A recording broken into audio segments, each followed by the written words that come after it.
Fala, nossa atleticana, tudo bem com vocês? O meu nome é Luiz, sejam bem-vindos ao canal Palavra Atleticano.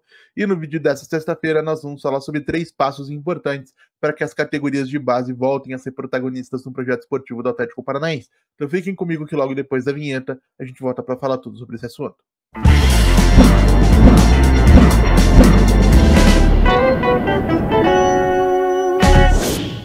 Então vamos lá para o tema do vídeo de hoje, pessoal, porque para quem acompanhou a entrevista coletiva concedida pelo Paulo Autuori, diretor técnico do Clube Atlético Paranaense, percebeu que em mais de um momento o Autuori deu a entender que os jovens do clube são importantes e que passarão a ser utilizados de maneira mais constante a partir da próxima temporada.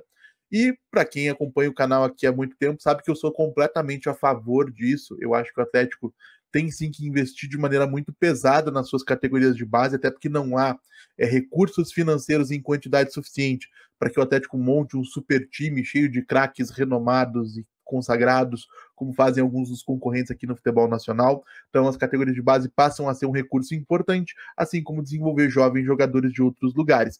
Agora, o Atlético não tem feito isso, não é de hoje também que eu tenho dito aqui no canal, que o último jogador a sair das categorias de base do Clube Atlético Paranaense para fazer parte do elenco principal, com exceção dos goleiros, é claro, foi o Rômulo, lá no início de 2022.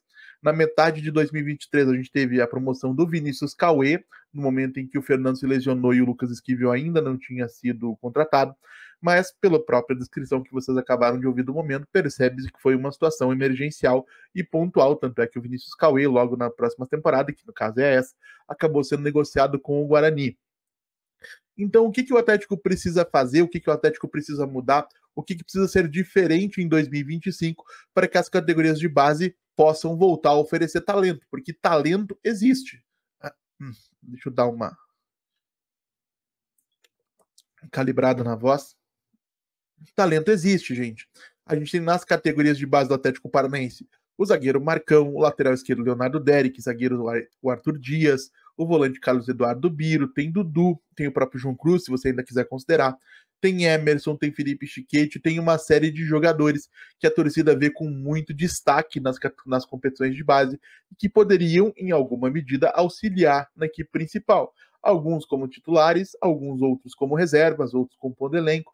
Então, o talento na categoria de base do Atlético ele precisa ser melhor explorado, ele precisa ser transportado, ele precisa ser adaptado ao futebol profissional. E é isso que a gente vai falar um pouquinho no vídeo de hoje. O que precisa acontecer para que o Atlético possa usar melhor a base?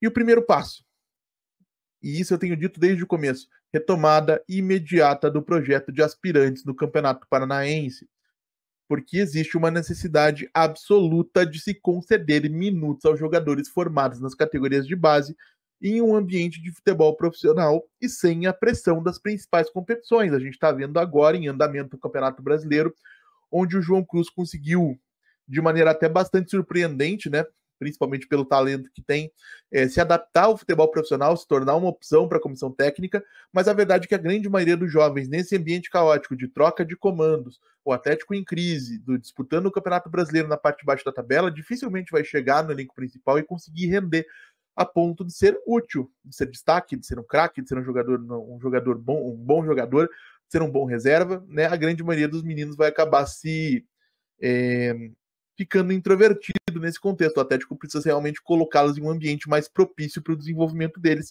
E aí o Campeonato Paranaense, pela sua pouca importância, acaba sendo a opção mais destacada. Outra situação é importante para esses meninos se desenvolverem que eles possam adquirir ritmo de jogo, jogar de maneira constante. Então, entrar em campo quarta e domingo durante alguns meses no começo do ano, para eles é muito positivo. É muito positivo pela possibilidade que existe deles procurarem dentro de campo soluções para as dificuldades naturais que vão aparecer nesse processo de transição das categorias de base para o futebol profissional. Porque se você é um meio-campista, como o Dudu, por exemplo, que deveria ou imaginava se poderia ter assumido um papel de um pouco maior destaque em 2024 e tem tido dificuldade com a parte física, se você está sendo confrontado fisicamente quarta e domingo, você vai ter que encontrar soluções para isso, você vai ter que jogar de primeira, você vai ter que pensar um pouco mais rápido, você vai ter que se colocar em condições de participar daquele jogo de maneira ativa, e isso só vai acontecer entrando em campo de forma constante. E existe também, lógico, a possibilidade desses meninos amadurecerem pelo ambiente de competição, pela responsabilidade de disputar o Campeonato Paranaense, que hoje, além de tudo, é um ambiente importante para que o Atlético possa segurar uma vaga na Copa do Brasil. E, principalmente, gente, eu não sou a favor do retorno da equipe principal na reta decisiva do Campeonato Paranaense. Essas partidas importantes, essas partidas eliminatórias, é evidente que elas acabam possibilitando, fornecendo um ambiente muito mais propício para que esses meninos sejam colocados à prova, para que eles possam realmente mostrar do que são capazes e para que eles possam amadurecer mais rapidamente. Então, partidas contra times como o Londrina, o Operário, os próprios clássicos aqui da cidade de Curitiba, com o Paraná, que vai voltar da segunda divisão e certamente muito sedento por esse ambiente de rivalidade, assim como é o próprio Curitiba, que está na Série B. Esse ano a gente não teve a Atletiba de Campeonato Brasileiro. Então, esses ambientes são importantes para os meninos e, repito, é uma competição que não vale nada, ganhando ou perdendo, a minha opinião é a mesma. O Campeonato Paranaense não vale rigorosamente nada. E existe, lógico, paralelamente a isso, o benefício de se preservar jogadores veteranos, né, do elenco principal da disputa de uma competição que não tem importância.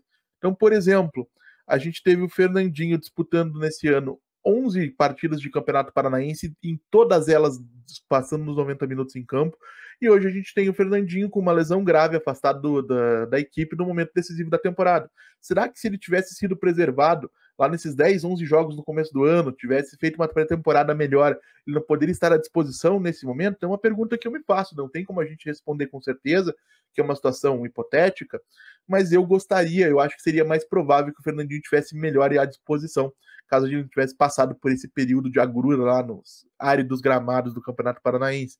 Outro exemplo disso é o Thiago Heleno. O Thiago Heleno, de 36 anos, disputou, acho que 12 partidas do Campeonato Paranaense, e sendo 11 delas, ele ficou os 90 minutos em campo. Para um jogador da idade do Thiago, assim, para um jogador da idade do Fernandinho, que tem 39 anos, não tem por que você arriscar o condicionamento físico deles nesse tipo de jogo. São jogadores cuja utilização tem que ser muito bem mensurada ao longo da temporada, muito bem distribuída, para que a gente possa extrair o melhor que eles têm a oferecer em todos os momentos, e são referências técnicas importantes. O Fernandinho é um dos melhores jogadores do futebol brasileiro hoje, tecnicamente, mentalmente, em termos de liderança, entendimento do jogo. Não existe outro no Brasil como o Fernandinho, ou existem poucos no Brasil como o Fernandinho. Também não quero, né, fazer uma afirmação aqui que de repente alguém vá se aborrecer. E o Thiago Heleno ainda é o melhor zagueiro do elenco do Atlético, né? O Kaique Rocha começou bem a temporada, vem de uma oscilação muito grande. O Matheus Gamarra também teve um início positivo, e agora não tem conseguido entregar tanto quanto a gente imaginava que ele poderia. Então, ter o Thiago bem seria importante, e a gente já viu ele ficar afastado por lesão, a gente já viu ele ficar afastado aí por baixo rendimento, para precisar ser preservado. E se tudo isso tivesse sido pensado lá em janeiro, talvez a gente vivesse uma situação melhor hoje, em outubro, do Campeonato Brasileiro. Uma outra situação, para que você possa ter espaço para a base no elenco principal, o elenco principal do Atlético Paranaense precisa ser curto e robusto. O que eu quero dizer com isso? Que você não pode ter jogadores assim meia boca. Sabe aquele cara que tá ali para encher elenco? É preferível que seja um jogador da base enchendo o elenco, não um jogador de 25, 26, 27, 30 anos ganhando um salário altíssimo para render o mesmo que renderia um menino das categorias de base, com potencial e que pode eventualmente se transformar num jogador melhor. E isso vale também para uma série de jogadores que já estão no elenco hoje, que precisariam ser, entre aspas, eliminados, né, vendidos, emprestados, ter os seus contratos rescindidos, para que o Atlético pudesse abrir esse espaço. E aí a gente fala de jogadores como o Madison, como o Christian, que eu particularmente gosto muito, mas que não tem rendido. Então, se o Christian tem a opção de, como parece que tem, de estar no Cruzeiro na próxima temporada, que o Atlético abra essa porta, que ele possa ser negociado, traga algum retorno financeiro para o clube, que o Atlético possa dar espaço para outros jogadores. Nicão, a meu ver, não tem por que ter o seu empréstimo renovado, não rende o suficiente para justificar a sua utilização, muito menos o alto salário que recebe. O Pablo pode ser liberado, né, se o Atlético decidir manter o Gonzalo Mastriani, ou o Mastriani pode ser liberado, se o Atlético decidir manter o Pablo. O importante é não ter muitos jogadores assim de rendimento comum. O Lucas Jory, por exemplo, não teria nem que ter vindo. E aí eu quero dizer com isso, é melhor você ter 3 bons goleiros, lógico, né? Os meninos da base, o Léo, o Mikael e o Gustavo Soares, e você ter além deles 10 12, 15, 16 jogadores de bom nível para que o Atlético possa ter uma boa equipe titular e algumas boas opções do banco de reservas e que esses meninos possam preencher as lacunas restantes. É isso que é importante, eles estarem no banco para poder ter oportunidade de entrar em campo em contextos favoráveis. Então, na Copa Sul-Americana, por exemplo, ou numa eventual Libertadores, né, que para o Atlético, infelizmente, ano que vem já ficou difícil, mas numa Sul-Americana, por exemplo, quando o Atlético está lá metendo 2, 3, 4 em um clube inferior, é um momento ideal para você colocar 1, 2 ou 3 jogadores de base no segundo tempo e permitir que eles joguem, que eles se desenvolvam, que eles mostrem em campo aquilo que eles podem fazer. E para que isso possa acontecer, gente, esse é o nosso terceiro passo, a necessidade do elenco curto era o segundo, é importante que o Atlético faça um acompanhamento individualizado dos jovens que ele julga que tem condições de render na equipe principal. Isso significa o quê? Que se houver um déficit físico, como supostamente ocorreu com o meio atacante Dudu e com o atacante paraguai Romeu Benítez em 2024, que seja desenvolvido um programa personalizado de alimentação e de treinamento físico, né, de musculação, para acelerar o desenvolvimento físico desses jogadores.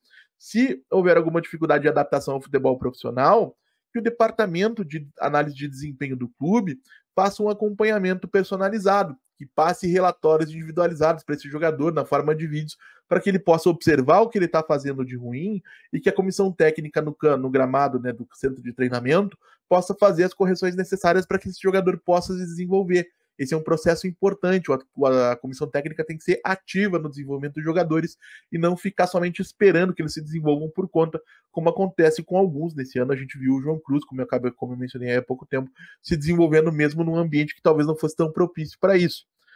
E que esses jogadores recebam oportunidades, tá, gente? Isso é importante. Entrar em campo ao longo do ano é importante. A gente tem visto em 2024 um Atlético que pouquíssimo uso fez das suas categorias de base.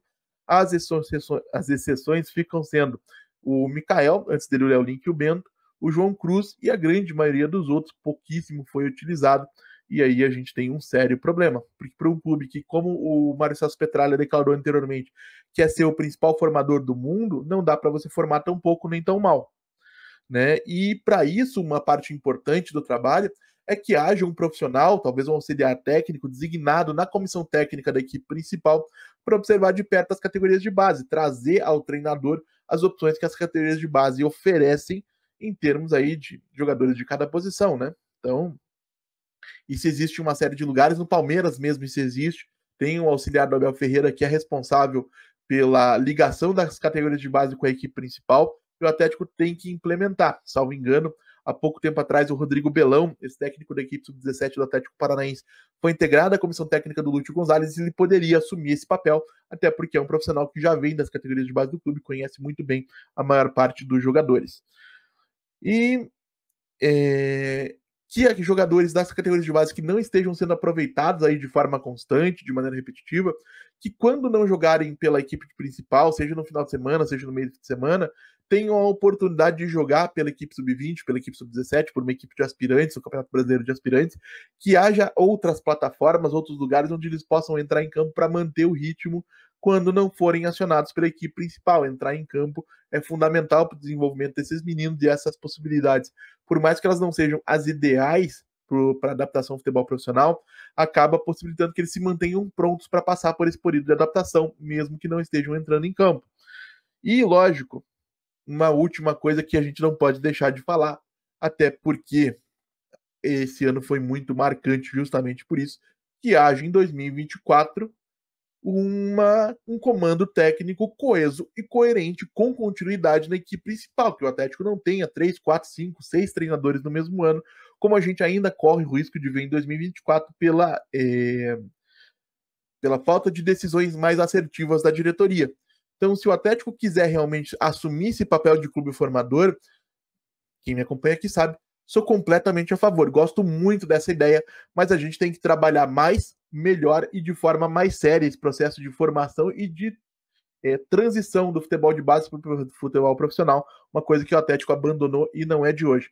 Mas quero saber também a opinião de vocês, claro, deixem aí nos comentários o que vocês acham dessa possibilidade de ver mais meninos da base em 2025, se vocês acham que o Atlético tem trabalhado bem essa questão ou não, quem vocês acham que pode ajudar a equipe principal.